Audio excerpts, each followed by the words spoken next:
ఎట్టకేలకు Janasena party MLA అరవ శ్రీధర్ రాజీనామా చేశాడు.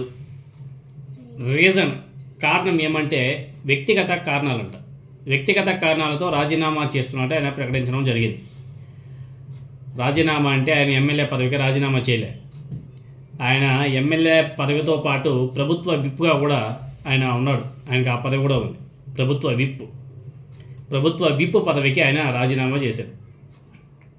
ఇంతకీ ఇన్ని రోజులు ఆయన రాజీనామా చేయకుండా ఇప్పుడు సడన్గా రాజీనామా చేయడానికి గల కారణాలు ఏంటి?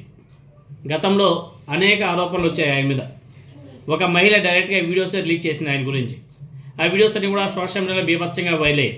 గత 6 నెలల నుంచి ఆ వీడియోస్ ఏ విధంగా రచ్చ అవుతున్నాయో మనందరం కూడా చూస్తున్నాం. అది పెద్ద హాట్ టాపిక్ అయిపోయింది 2 తెలుగు రాష్ట్రాలు. జనసేన పార్టీ ఎమ్మెల్యే పలానా మహిళతో ఇది అదే అని చెప్పేసి ఆ వీడియోస్ ఆడియోస్ ఏ విధంగా వైరల్ అయ్యాయో మనందరం కూడా చూస్తున్నాం. కానీ అప్పటి నుంచి ఇప్పటి వరకు జనసేన పార్టీ అధినేత పవన్ కళ్యాణ్ గారు అతని మీద ఎటువంటి యాక్షన్ అయితే తీసుకోలేదు. అదేదో ఒక కమిటీ వేశాడు, అదేదో కమిటీ ఏదో అసలు వాళ్ళు ఏం చేస్తున్నారు ఏందో ఎవరికి కూడా తెలియదు. మరి ఇప్పటివరకు పవన్ కళ్యాణ్ అతని మీద ఎటువంటి కఠిన చర్యలు తీసుకోకుండా ఈరోజు సడన్గా కఠిన చర్యలు తీసుకోవడానికి గల కారణాలు ఏంటి అనేసి ఒకసారి పరిశీలన చేస్తే, నిన్న ఆయన ఒక వీడియో ఒకటి, ఆయనకు సంబంధించి ఒక వీడియో ఒకటి బాగా వైరల్ అయింది. ఆడియో వీడియో 2 కూడా. ఆ వీడియోలో ఏముందంటే నారా చంద్రబాబు నాయుడు గారిని తిడుతున్నటువంటి వీడియో. ఆ వీడియో బాగా వైరల్ అయింది. ఆ వీడియో వైరల్ అవ్వడం వల్ల, ఆ వీడియో పవన్ కళ్యాణ్కి చేరడం వల్ల తర్వాత పవన్ కళ్యాణ్ గారు ఈయన మీద యాక్షన్ తీసుకున్నారు. ఎంత పవన్ కళ్యాణ్ గారి చిత్తశుద్ధి ఉందో ఒకసారి మీరు కూడా ఆలోచన చేయాలి. ఒక మహిళ ఆ ఎమ్మెల్యే మీద అనేక ఆరోపణలు చేస్తూ రోడ్డు మీదకి వచ్చి రచ్చ చేసిన, పోలీస్ కంప్లైంట్ ఇచ్చిన, ఎటువంటి కఠిన చర్యలు తీసుకోకుండా ఎటువంటి చర్యలు తీసుకోలేని పవన్ కళ్యాణ్ చంద్రబాబు నాయుడు గారిని ఒక మాట అనే లోపు, ఆ వీడియో బయటకు వచ్చే లోపు ఇమ్మీడియట్లీగా ఆ అరవ శ్రీధర్ మీద పవన్ కళ్యాణ్ గారు యాక్షన్ అయితే తీసుకున్నాడు. ఇంతకీ ఆ వీడియోలో ఏముంది అంటే, చంద్రబాబు వేస్ట్ అంటూ ఈ జనసేన పార్టీ ఎమ్మెల్యే అరవ శ్రీధర్ మాట వంటి వీడియో బీభత్సంగా వైరల్ అయింది. ఆ వీడియో వైరల్ అయిన 24 గంటల గడవక ముందే ఆ జనసేన పార్టీ ఎమ్మెల్యే విప్ పదవికి అరవ శ్రీధర్ రాజీనామా చేశారు.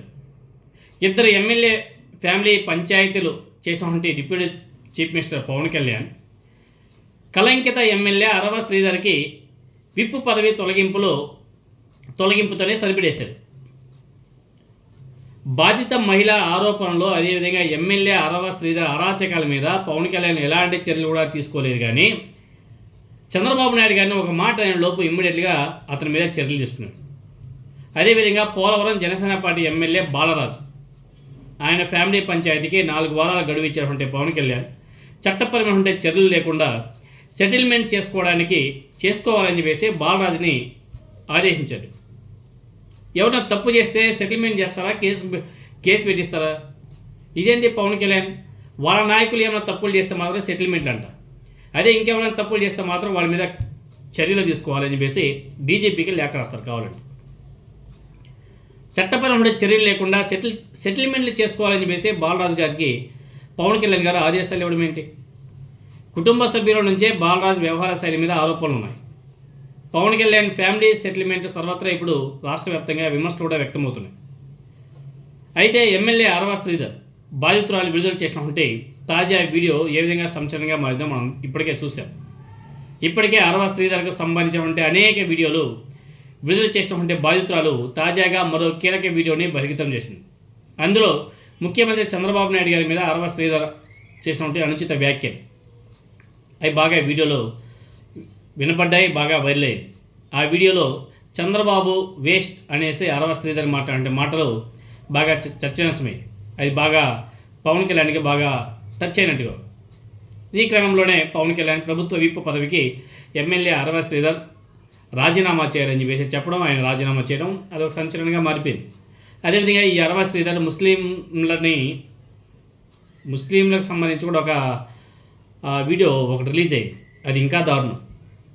అటువంటి వ్యక్తిని ఇంకా ఎమ్మెల్యేగా కొనసాగించడం పవన్ కళ్యాణ్ చిత్తశుద్ధి ఏంటో దాన్ని బట్టి మనం అర్థం చేసుకోవచ్చు.